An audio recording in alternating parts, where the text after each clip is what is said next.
Talk about relevancy. Michael Vick. Man, there's rumors swirling that he will join the gridiron again as a head coach. All right. So Norfolk State is talking about hiring Michael Vick as a head coach. So it is decisions to be made. But Michael Vick will be or should be coming back to the college ranks. But hold on, man. Like, gotta get at it.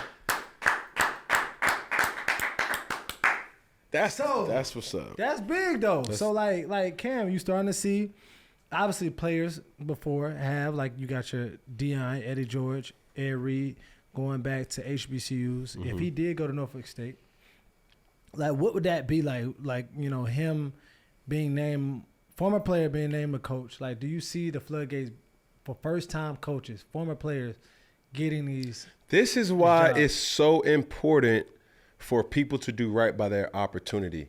Because if you do right by that opportunity, you're going to now create demand for that. Drinking and driving will change your whole world. The next time you're out with friends, consider what would happen if you got pulled over after a night of drinking, like the legal fees or the time in court, or a DUI on your record. Your decision to drink and drive can change someone else's world too, if you hurt or kill them in a crash. Instead, what if your decision to call a sober ride changed your world for the better? Drive sober or get pulled over. Paid for by Nixon. So Prime. Yeah. This is Prime's doing. Yeah. Eddie George. This is Eddie George's doing. Yeah. That's real. You see what I'm saying? Like, when you see former players like Coach Antonio Pierce, this is their doing. Like, when you see coaches like D'Amico Ryans and they having success, it does the service for the next couple of players. I think when you think about the totality of just the dynamic of coaching, there's so many different things that you have to vary.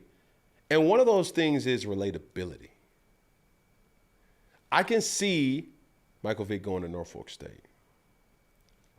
Yeah. I haven't talked to him, about this, but it then comes down to, number one, what's going to be your plan?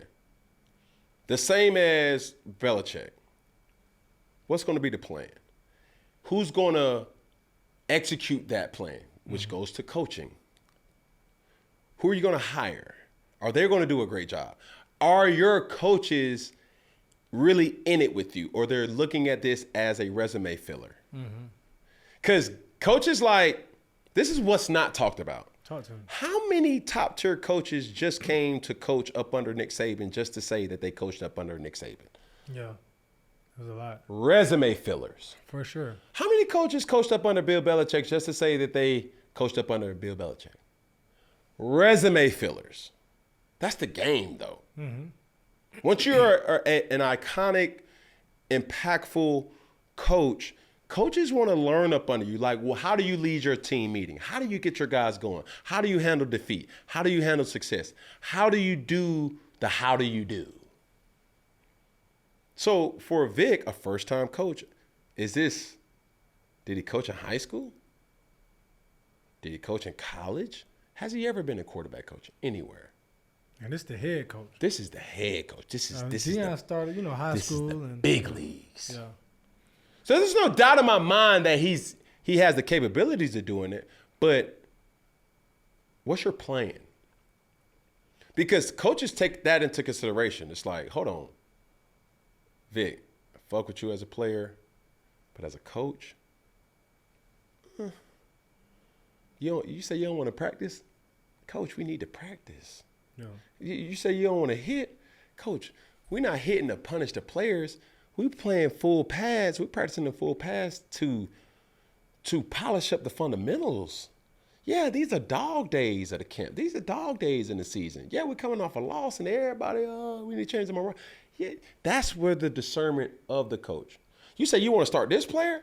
No, I want him to play. No, Coach, but Mike Tomlin. No, this is my decision. This is my team. Do you have that in you, Michael Vick? Because we know, we all, for the culture, we want you to motherfucking win, motherfucker. I mean, shit. Man. Like, I want you to. Yeah. And then, shit, hopefully, you can get a Nike resurgence just like Deion. Yeah. Just imagine them Vicks come back out. Them Vicks. Ooh, but the rich keep getting richer. Yeah, but let me ask you this though. Vic and Deion have two different personalities, right? Do you think that would have helped or hurt, like, younger players wanting to come play for Vic? Obviously, hey, Mike Vick, I'm a quarterback. I want to be coached under Mike Vick. But Deion has this persona.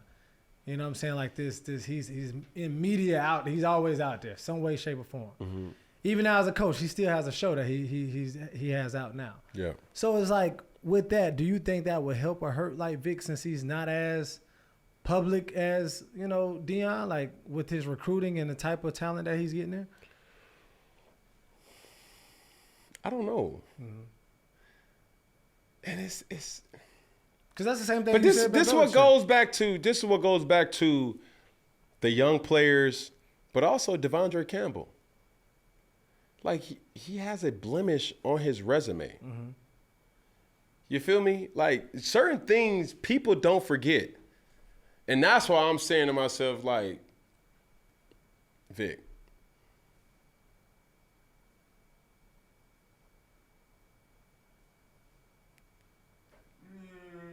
so, but he might help people though, because he's like, man, my coach been there. He know what it is.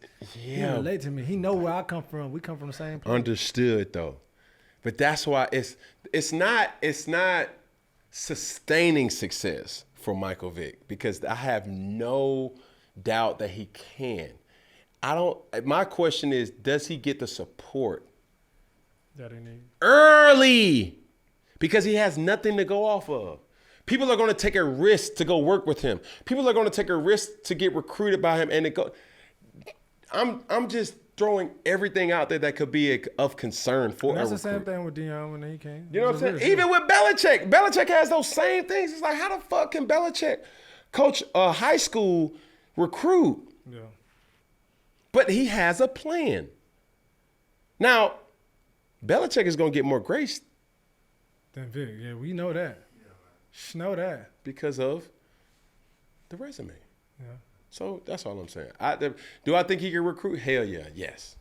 Now, I'm going to ask one more question. I'm sorry if this is going long, but the last thing I had to ask is, with all these ex-NFL players becoming college coaches, bags being made, could we ever see 10, 20 years Cam Newton as a coach, college level? No. No. No, coach. You stopping at 707? Yeah. 707 to me is give back. This is how I take my things that I've been through, my experiences, and bestow those upon the players. I genuinely enjoy that. Have anybody ever reached out to you for that? Yes. So not even if the money's right? Just no. I like my freedom, bro. Okay. For sure. Stop. If you had to coach for a college, which college would you coach for? Is there any college that you would think of? Yeah, that's a good question. What? If there was a college you'd wanted to coach for, you would go back to Auburn and coach. If it was opportunity. All right, for sure. Because you got the resources at Auburn. Mm-hmm. The fact that they ain't been winning, it's like, how? Yeah. Bruh. Having a great team is you got to have a good recipe. You can't have a bunch of choir boys. Just like the same as coaches. You can't have a bunch of good coaches. You got to have the coaches that go out there and get it done. Mm-hmm. Nah. But everybody got those coaches that like, bruh, coach, hey. You got some edge to it. Hey. You know what I'm saying? Relatability. Yeah. So I'm just going to leave it there.